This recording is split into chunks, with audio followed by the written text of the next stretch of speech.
It is just a month since his inauguration, so I don't think it is that long that they should be now agitating. Nigerians will always want to create issues here and there. Politicians are hovering around to be appointed. And one thing again you need to understand, Buhari need to take his time. I need to be very, very explicit on this. He needs to take his time in appointing the ministers because if he gets in a hurry, you are just 1 month away from his inauguration, and then he begin to appoint people without scrutinizing them, test their sincerity and their ideologies. He might run into trouble in this because this is the last 4 years he had constitutionally in Nigeria. So if he gets it wrong by hurry because politicians are pressurizing him to appoint ministers, he will have a very big problem.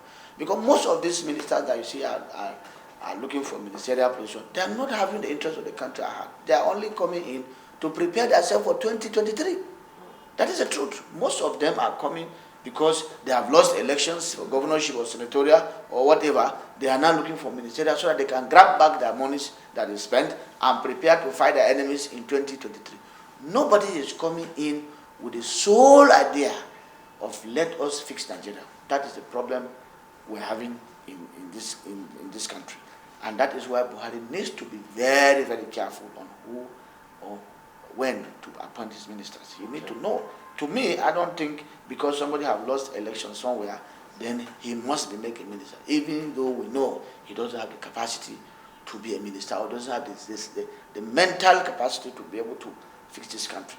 You need to be very careful. Look at them. A lot of them, I don't want to mention them, that were minister before. They did very bad. Very few ministers, like I said, like the Minister of Housing and that is the one from Lagos, what is his name, Fashola, the Minister of Transportation.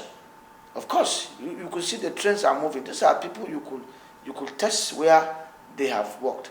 The Minister of Agriculture say he's exporting yams to the UK and the US, though I have not seen any. So these are some few of them. The Minister of Justice.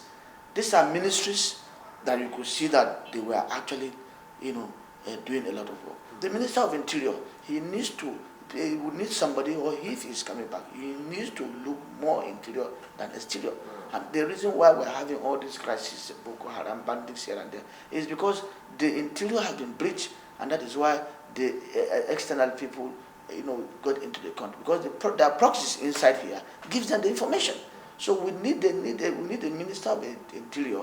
If they are bringing him back, he should be prepared himself more better to be able to handle it. Because if the interior is having issue, then there is nowhere the exterior will not come in.